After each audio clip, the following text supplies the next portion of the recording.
A ambição na literatura. Olá pessoal, tudo bem? Eu sou a Carmen e novamente estou aqui com mais um vídeo temático. Venho comentar 3 livros que têm a ambição como um dos temas tratados, abordados. E como sempre, antes de começar a comentar esses livros, eu vou pedir para você se inscrever no canal, caso ainda não seja inscrito, que me siga no Instagram, o Que Vi do Mundo, que veja que as opções para membros, toda semana conteúdo novo para membro, conteúdo exclusivo sobre literatura, conversas literárias, temas novos que eu trago, assuntos novos, comparação de literatura e filme, algumas coisas, linguagens, intertextualidades, ou mesmo tema em formas literárias, em linguagens diferentes, poema, cinema, literatura, música, coisas assim, interpretação de contos, leitura compartilhada e por aí vai. Dê uma olhadinha caso se interesse por isso. E que curta e comente este vídeo, que eu vou adorar ter outras sugestões de ambição na literatura, outros títulos com este tema. Agora, bora lá para esse vídeo ficar curtinho. Esse vai ficar curto. O primeiro que eu quero citar é um do Balzac, que é Le Père Goriot. Então vamos para o entendimento da ambição aqui nesta obra. Como eu disse, é a história de um pai que era um burguês, que tinha lá o seu negócio, eu não lembro mais qual era o negócio dele e tal, e ele era um pequeno burguês com um negócio lá que eu já nem lembro o que, né? Eu li esse livro já faz alguns anos, e ele dedicou o seu dinheiro, as suas economias a bem casar as filhas, ou seja, isso no século XIX significava o quê? Um dote, né? Então ele juntou dinheiro porque queria casar as filhas bem, porque ele queria que as filhas se casassem com pessoas da alta sociedade, nobres até, né? A gente está no século XIX, então títulos nobiliárquicos ainda eram bem cobiçados, né? Então a burguesia, para ser melhor aceita em altos círculos, precisava de uma tradição, ainda que fosse emprestada, né?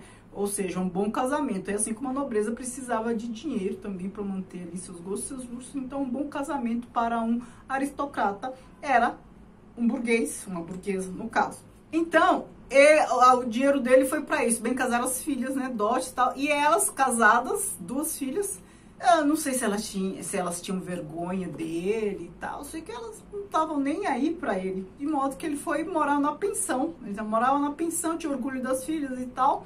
E nessa pensão tem figuras bem interessantes. Tem um tal de Rastignac, que é um jovem que gosta do pai do Père Goriot, gosta dele e tal, e ele acaba conhecendo uma das filhas do Père Goriot, se apaixona por ela e tal, e aí ele fica, o Rastignac, nessa posição ambígua, ele fica mais próximo, emocionalmente falando, mais próximo da filha, que vira as costas pro pai, ou do pai. De quem é a ambição das filhas nessa história? Sim, mas a ambição das filhas não é nem ambição. No caso das filhas, não é ambição necessariamente. Elas são desnaturadas, né? A ambição aqui é do Rastignac. Ele é um arrivista. O que é um arrivista? É um alpinista social. Então, ele tem interesse também em galgar, né? A gente está falando de obra de Balzac. Claro que o Deus dinheiro tem que estar presente em algum momento. E aqui no final, eu queria ler uma frase que ele fala aqui no final, mas vai ser spoiler, então não vou comentar. Mas aqui no final tem uma frase dele que é bem famosa na literatura, que representa o caráter dele, porque como ele tem essa posição ambígua, a gente passa parte da história sem entender muito bem qual é a dele. A gente fica sem entender se gosta ou desgosta, se aprova ou não aprova. Por mais que ele pareça ser o mocinho da história, o mocinho no sentido de ser bom caráter e tal, a maior parte do tempo, às vezes a gente questiona, inclusive, o posicionamento dele em relação a algumas coisas e tal. E aí tem uma frase aqui no final que é determinante pra gente realmente descobrir qual é o caráter dele, né? E não que ele seja assim uma coisa que se encaixe perfeitamente ali numa categoria, né, numa caixinha e tal, mas a intencionalidade dele e a personalidade dele, ainda que ambígua, fica bem claras com esta frase que ele fala no final. Já fiz um vídeo sobre este livro, um vídeo antigo, né? Li faz tempo, talvez um dos primeiros vídeos aqui do canal. Se você tiver interesse, dê uma olhadinha lá.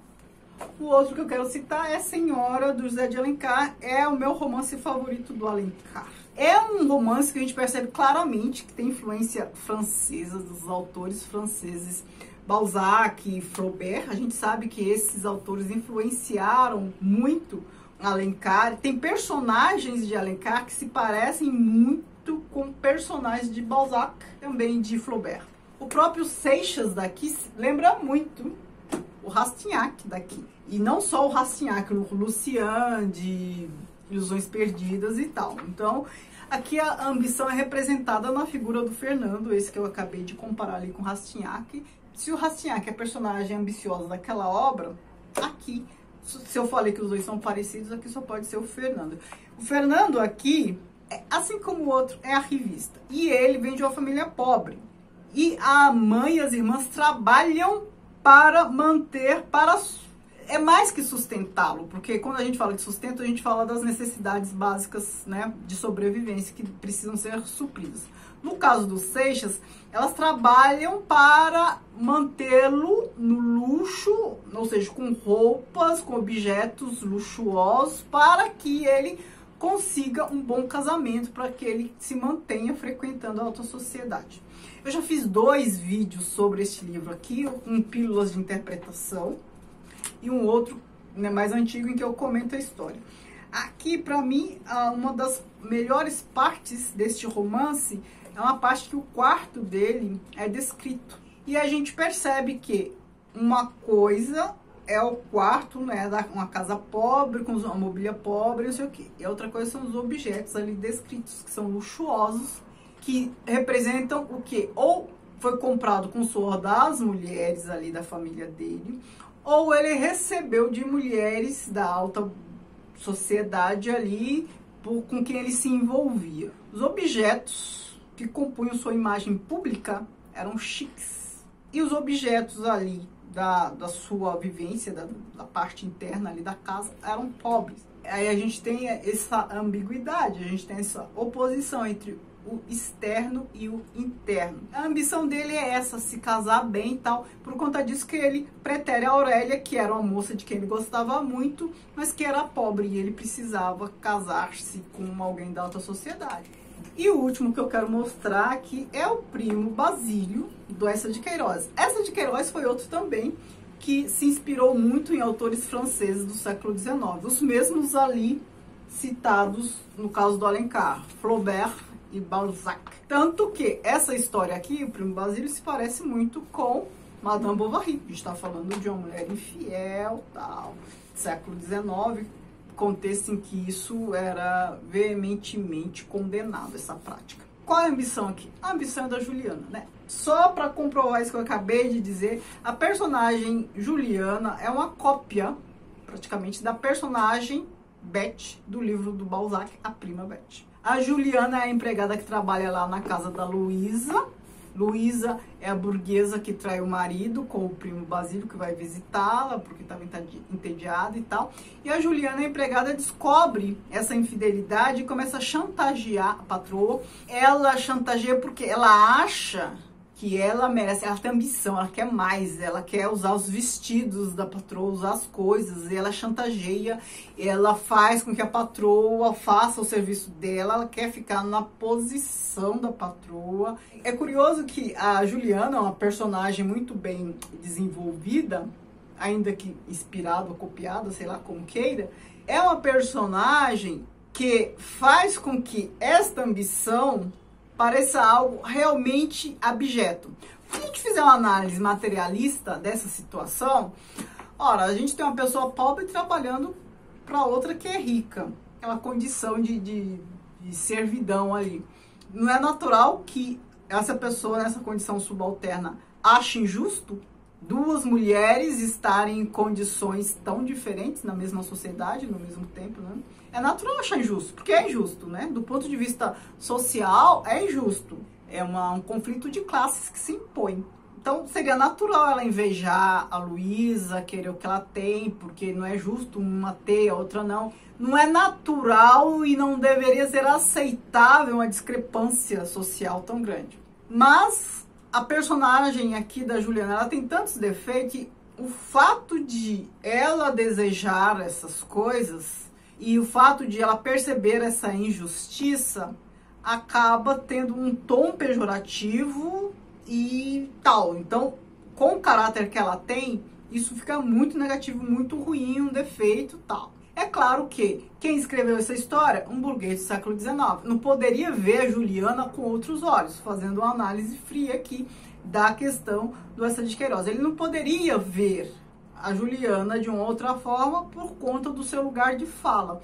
Lembrando que o lugar de fala é quem está falando, de que ponto de vista, de onde, qual contexto histórico, qual posição social está falando o que está falando. Que é a questão do Eça de Queiroz. A Juliana, para ele, só poderia aparecer, ser pintada como uma criatura abjeta. Não é de bom tom, não é cristão, não é nada de positivo. Invejar, desejar, ter ambição, ali desejar o que é da patroa, ter ambição e tudo mais.